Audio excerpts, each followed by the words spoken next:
দর্শক বিরতির পর আবারও ফিরে এলাম একাত্তরের মুখোমুখি অনুষ্ঠানে। আজ আমাদের একাত্তর টেলিভিশনে সমসাময়িক বিষয়ে আলোচনা করতে উপস্থিত আছেন প্রধান উপদেষ্টা অর্থাৎ অন্তর্বর্তী সরকার নোবেলজয়ী ডক্টর মোহাম্মদ ইউনূসের অন্তর্বর্তী সরকারের আমরা বলতে প্রধান উপদেষ্টার উপপ্রেস সচিব আবুল কালাম আজাদ মজুমদার এবং জাতীয় নাগরিক কমিটির সহমুখপাত্র মিরাজ মিয়া, এবং আমাদের এই অনুষ্ঠানের শুরু থেকেই অনলাইনে যুক্ত আছেন বিএনপি চেয়ারপারসনের উপদেষ্টা হাবিবুর রহমান হাবিব। আমরা বিরতির আগে আলোচনা করছিলাম যে নতুন রাজনৈতিক দল গঠন, এমনকি সরকারের পৃষ্ঠপোষকতায় সেটি হচ্ছে কিনা, সরকারের উপদেষ্টারা তাদের পদ থেকে পদত্যাগ করে এই নতুন রাজনৈতিক দলে যুক্ত হচ্ছেন কিনা, এইসব বিষয়ে আমরা আলোচনায় ছিলাম। বিরতির পর জনাব হাবিবুর রহমান হাবিব, আপনার কাছে জাতীয় নাগরিক কমিটির মুখপাত্র সহমুখপাত্র মিরাজ মিয়া তিনি একটি প্রশ্ন করতে চান। যদি আপনি তার প্রশ্ন শুনতে পান তাহলে খুব সংক্ষেপে যদি উত্তরটি দেন। মিরাজ মিয়া, আপনি প্রশ্ন করতে পারেন।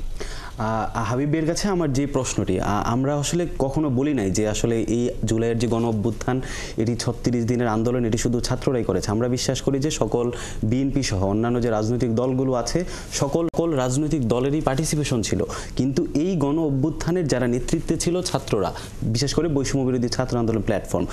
এখন আমরা যেটা বলছি সেটা হচ্ছে এই যে একটি গণ অভ্যুত্থানের মাধ্যমে এটি আসলে কোনো রেজিম চেঞ্জ না, যে একটা সরকার গিয়েছে আর একটা সরকার আসছে, জাস্ট রেজিম চেঞ্জের কোনো আন্দোলন না। আমার প্রশ্নটা হচ্ছে এই যে গণ অভ্যুত্থানটা হয়েছে এটা তো মানুষ একটা নতুন রাষ্ট্র ব্যবস্থা দেখতে চেয়েছে।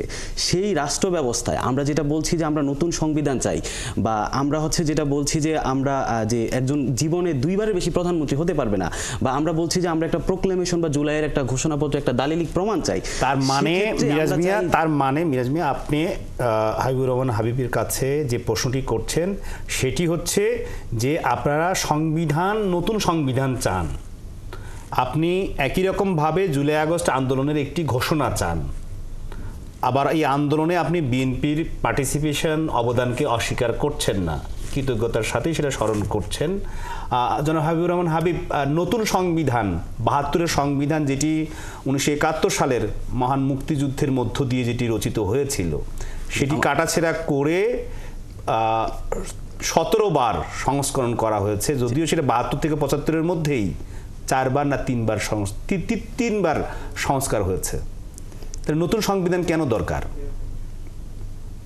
না, আমার খুব পরিষ্কার বক্তব্য, নতুন সংবিধান যেটা আছে এখানে সংবিধান তো আপনার সংশোধন হয়, ভারতে মনে হয় কত ৬০-৭০ বার হয়েছে, ওরা অনেকদিন ধরে আছে, ওদের বেশি হয়েছে।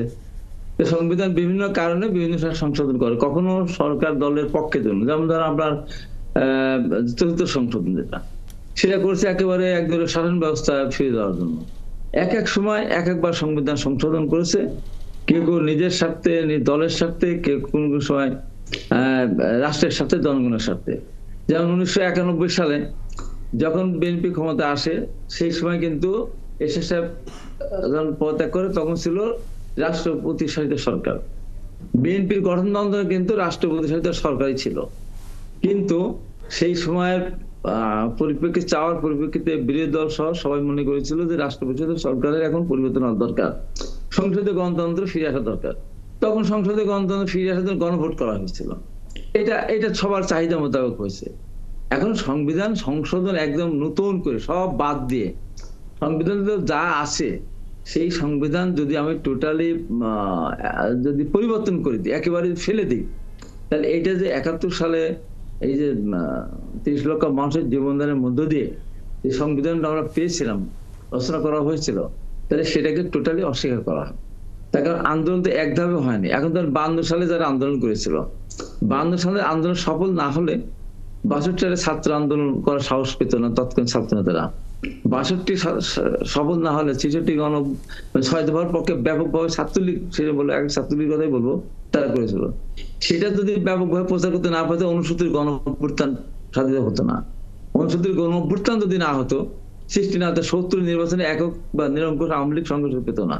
আর আওয়ামী লীগ এককভাবে যদি সংঘর্ষ অর্জন না করতো, তাহলে ৭১ সালে যখন সরকার যখন আওয়ামী লীগের হাতে ক্ষমতা দিতে অস্বীকার করলো এবং সংসদের অধিবেশন স্থগিত করলো, তখন যদি আওয়ামী লীগ যদি সেই সময় যে সংঘর্ষ না থাকতো, তাহলে তারা যে অসহযোগ আন্দোলন দিল, সেই অসহযোগ আন্দোলন প্রথম সফল হতো না।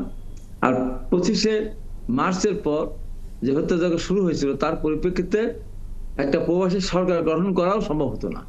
তাহলে এই সমস্ত ধারাবাহিকতার মধ্য দিয়ে কিন্তু 10 এপ্রিল, তারপর 17 এপ্রিল সরকার গঠনের মধ্য দিয়ে কিন্তু একটা সরকারের নেতৃত্বে কিন্তু মুক্তিযুদ্ধ সংগঠিত হয়েছে। জনাব হাবিবুর রহমান হাবিব, আপনার এই বক্তব্য এরই মধ্যে দর্শকরা বা দুজন আলোচক, মিরাজ মিয়া যিনি জাতীয় নাগরিক কমিটির সহমুখপাত্র এবং আবুল কালাম আজাদ মজুমদার যিনি প্রধান উপদেষ্টা ডেপুটি প্রেস সেক্রেটারি, তিনি শুনেছেন আপনার এই আলোচনা থেকেই তাদের কাছে আমি আসতে চাই যে প্রোক্লেমেশন 1972 যে মুক্তিযুদ্ধের সময় দেয়া হয়েছিল, যে সংবিধান 72-এর সংবিধান ঘোষণা রচনা করা হয়েছিল, সেই সংবিধান নিয়ে কেন এখন, বা প্রোক্লেমেশন কেন এখন, যেটি বিরতির আগে আপনার সাথে আলোচনায় ছিলাম আমি, যে প্রোক্লেমেশন হতে পারে, কিন্তু কেন সেটি 5 মাস পরে?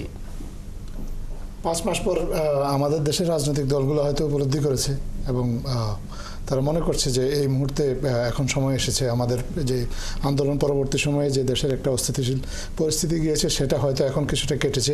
সাময়িক একটা দেশ আস্তে আস্তে স্থিতিশীলতার দিকে যাচ্ছে। এখন মনে হচ্ছে যে এই রাজনীতিক যে গুরুত্বপূর্ণ অমীমাংসিত যে প্রশ্নগুলো আছে, এগুলোর কিছু মীমাংসা হওয়া প্রয়োজন এবং এই জন্য একটা প্রোক্লামেশন এই মুহূর্তে হয়তো প্রয়োজন, এটা মনে করে হয়তোবা এই বিষয়ে একটা সিদ্ধান্ত এসেছে। আসবো আপনার কাছে আলোচনায়, বিশেষ করে জাতীয় নাগরিক কমিটির, যেহেতু আপনারাই মূলত নতুন রাজনৈতিক দলের, যেটি আগামী মাসে ঘোষণা হবে, সেটি করতে যাচ্ছেন। আপনারা রাজনৈতিক দল করার পরে নিবন্ধন নেবেন কিনা? নিবন্ধন নিলে আপনারা আগামী নির্বাচন, অর্থাৎ ডিসেম্বরে হোক অথবা জুনের আগে হোক, সেই নির্বাচনে অংশগ্রহণ করবেন কিনা, এবং করলে আপনারা প্রার্থী পাবেন, জনসমর্থন পাবেন কিনা? সংক্ষেপে আপনার প্রশ্ন উত্তর আগে আমি যেটা হাবিব ভাই যেটা বলেছেন আর কি, আসলে দেখেন নতুন সংবিধান করা এটি নয় যে আমরা 71কে অস্বীকার করছি।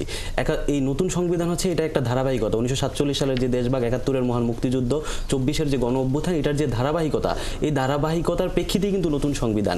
আপনার বিশ্বের অসংখ্য দেশে কিন্তু নতুন নতুন গণ অভ্যুত্থানের পরে সংবিধান হয়েছে। আপনার চিলিতে হয়েছে বলেন, আলজেরিয়া বলেন, আপনার ফ্রান্সে বলেন, বিশ্বের বিভিন্ন দেশে গণ অভ্যুত্থানের পরে সংবিধান হয়েছে। যে কারণে আমরা বলছি আসলে নতুন যে গণপরিষদ গঠনের মাধ্যমে জনগণের নির্বাচিত যে ক্যান্ডিডেট থাকবে, জনগণের নির্বাচিত প্রতিনিধিদের মাধ্যমে, জনগণের ম্যান্ডেট নিয়ে গণপরিষদের মাধ্যমে নতুন সংবিধান হবে। যে কারণে আমরা বিশ্বাস করি যে এটি আসলে অন্য কোনো, এটি জনগণের স্বার্থে, রাষ্ট্রের স্বার্থে। দ্বিতীয়ত হচ্ছে আপনার রাজনৈতিক দলের যে নিবন্ধনের কথা বললেন, একটা রাজনৈতিক দল ঠিক যেভাবে আইনি প্রক্রিয়ায় গঠিত হয়, আমাদের যে জাতীয় নাগরিক কমিটির উদ্যোগে এবং বৈষম্য বিরোধী ছাত্র আন্দোলনের নেতৃত্বে যে দলটি হবে, সেটি বাংলাদেশের বিদ্যমান যে আইন কানুন আছে, সেই আইন কানুন মেনেই হচ্ছে দলটি গঠিত হবে। নির্বাচনে অংশগ্রহণের ব্যাপার, প্রার্থী পাবেন কিনা 300 আসনে? আমরা বিশ্বাস করি যে আমাদের যে নতুন যে দলটি যে আসবে, সেই দলের হচ্ছে আমরা নির্বাচনের প্রার্থী কত হবে, আমরা প্রার্থী কোন কোন আসনে প্রার্থী দিব কিনা, এটা হচ্ছে আমরা এখনো সিদ্ধান্ত নেইনি। এখনো সিদ্ধান্ত নেননি, কিন্তু সিদ্ধান্ত এখনো হয়নি। নিশ্চয়ই সেটি দল গঠনের পরে কারা সেই দলে যুক্ত হয়, উপদেষ্টার মধ্যে থেকে কারা আসেন, এরকম কোনো আলোচনা আপনি শুনতে পারেন? যেহেতু আপনি একদম প্রধান উপদেষ্টার প্রধান জায়গায়, রাষ্ট্রের একের প্রধান জায়গায় আপনি কাজ করেন, প্রধান উপদেষ্টার সাথে ডেপুটি প্রেস সেক্রেটারি হিসেবে সব কিছুই জানেন আপনারা, যে উপদেষ্টাদের মধ্যে থেকে কেউ কেউ পদত্যাগ করে নতুন রাজনৈতিক দলে যুক্ত হচ্ছেন, এরকম কোনো খবর আপনার কাছে আছে বা তথ্য আছে? না, প্রথম কথা হচ্ছে এরকম কোনো তথ্য আমার কাছে নেই। আর উপদেষ্টারা কী করবেন, এটা তাদের একান্তই নিজস্ব বিষয় এবং রাজনৈতিক দলগুলো তাদেরকে স্বাগত জানাবে কি না, বা তারা রাজনৈতিক দলে যুক্ত হবেন কিনা বা যুক্ত হতে পারবেন কিনা, এটা রাজনৈতিক দলগুলোর নিজস্ব বিষয়। এইটা বর্তমান সরকারের নিজস্ব কিছু দায়িত্ব আছে, সেই দায়িত্বগুলো সরকার পালনে এই মুহূর্তে ব্যস্ত।